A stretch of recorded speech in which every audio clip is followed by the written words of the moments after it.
PerlezThe Obama administration declined to play along, worried that it implied an American retreat from Asia. But Xi, the most powerful Chinese leader in decades, may find a more willing partner in President Donald Trump, who is traveling to Beijing this week after stops in Japan and South Korea.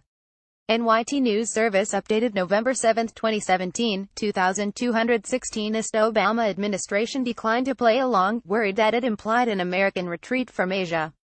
She may find a more willing partner in President Donald Trump, who is traveling to Beijing this week. Reuters photo. Beijing Chinese leaders have long sought to present themselves as equals to American presidents. Xi Jinping has wanted something more, a special relationship that sets China apart as the other great power in an emerging bipolar world. The Obama administration declined to play along, worried that it implied an American retreat from Asia. But Xi, the most powerful Chinese leader in decades, may find a more willing partner in President Donald Trump, who is traveling to Beijing this week after stops in Japan and South Korea. Trump has often cast China as an unfair trade rival, and, after arriving in Japan on Sunday, he vowed to build a free and open Indo-Pacific, a phrase designed to emphasize America's democratic allies in the region as a balance against China's rise. But Trump has also spoken of China in almost reverential terms and elevated Beijing as a critical player to resolving the North Korean nuclear standoff. And there are signs of mutual admiration between the two leaders, one a Communist Party princeling, the other a brash wheeler-dealer, both of whom see themselves as destined to restore their nations to greatness. The outcome of this clash of national ambitions will be one of the great, perhaps perilous stories of the next several decades, said David M. Lampton, a professor at the Johns Hopkins School of Advanced International Studies. Trump piled on the flattery last month, congratulating Xi after he was anointed to a second term as Communist Party leader. Now some people might call him the king, Trump told Lou Dobbs on Fox Business Network. I happen to think he's a very good person. China plans to return the favor when Trump arrives Wednesday for what the Chinese Foreign Ministry says is his first visit to Beijing. The Chinese are calling it a state visit plus, promising grand pageantry in the Great Hall of the People and the ancient roofed pavilions of the Forbidden City. The welcome is designed to make Trump feel important, reflecting the belief of at least some Chinese officials that they know just how to handle an outspoken tycoon with a big ego. But the pomp will also be a chance for Xi to showcase his China dream, a vision of his nation joining or perhaps supplanting the United States as a superpower leading the world. Xi is expected to propose some version of what he has called a new type of great power relations, the idea that China and the United States should share global leadership as equals and break a historical pattern of conflict between rising and established powers. The concept is closely associated with Xi, who has been pitching it since he was vice president. But the Obama administration viewed it as code for allowing China to establish a sphere of influence in Asia, with the United States withdrawing to minimize conflict. The Chinese ambassador to the United States, Qui Tiangai, told state news media last week he hoped Trump's visit would revive the idea and allow the two nations to build a constructive partnership. The Vice Foreign Minister, Zhang Zeguang, said the two leaders would discuss a blueprint for developing relations. Chinese analysts believe the timing works to Xi's advantage.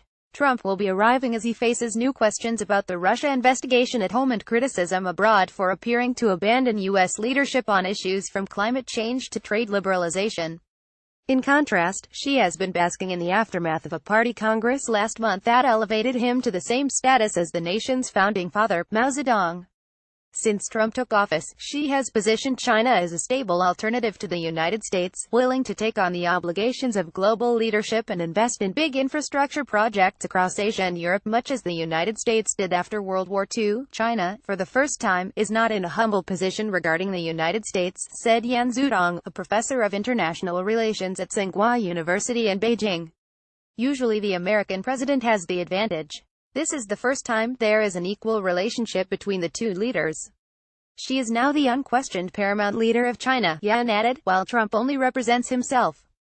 Asked on Sunday about the disparity, Trump denied being at a disadvantage, citing stock market gains and low unemployment in the United States.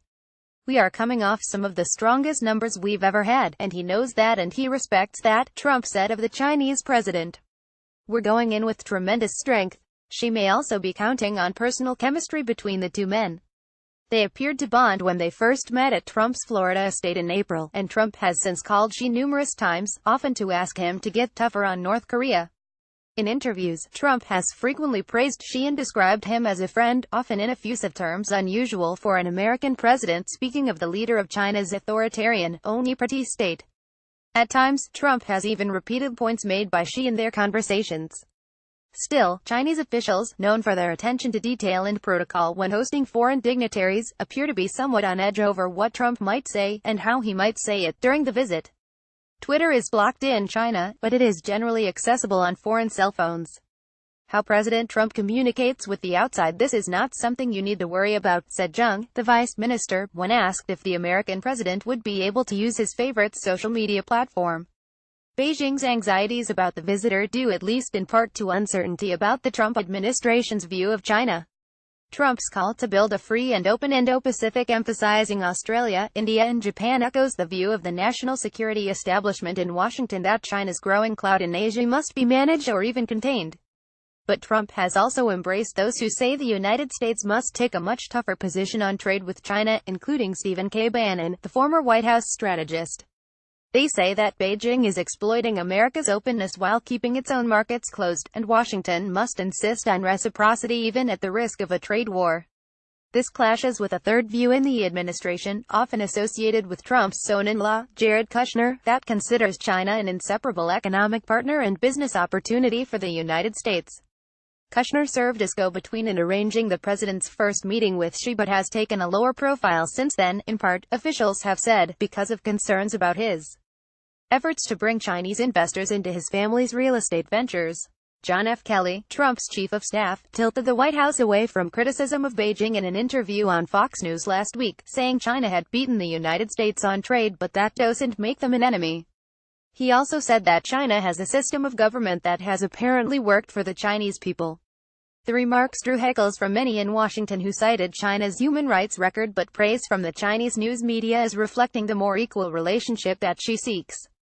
Trump's top concern is expected to be North Korea and its nuclear arsenal, and many analysts believe Xi will use the potential for greater Chinese pressure on North Korea to draw Trump closer to embracing a great power relationship. As Trump needs Xi's help with the North Korean challenge and as he is not a traditional realist, he may agree, to the chagrin of his advisors, said Zhang Bao, a professor of international relations at Lingnan University in Hong Kong. Accepting China as a partner has been a fraught proposition for Trump's predecessors.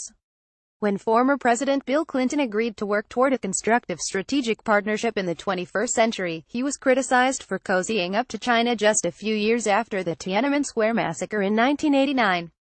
2 decades later, human rights in China remains a potential point of friction, with some in the administration lobbying Trump to press Xi on the fate of Liu Xia, the widow of the Nobel Peace Prize laureate Liu Xiaobo, who died in July after 8 years in prison. Like the Obama administration in its latter years, though, Trump has not made a priority of such issues, even as Xi has conducted a sweeping crackdown on civil society. The word partnership has a long and sad history in the vocabulary of US-China relations, Lampton said. American politicians since have avoided the word partnership.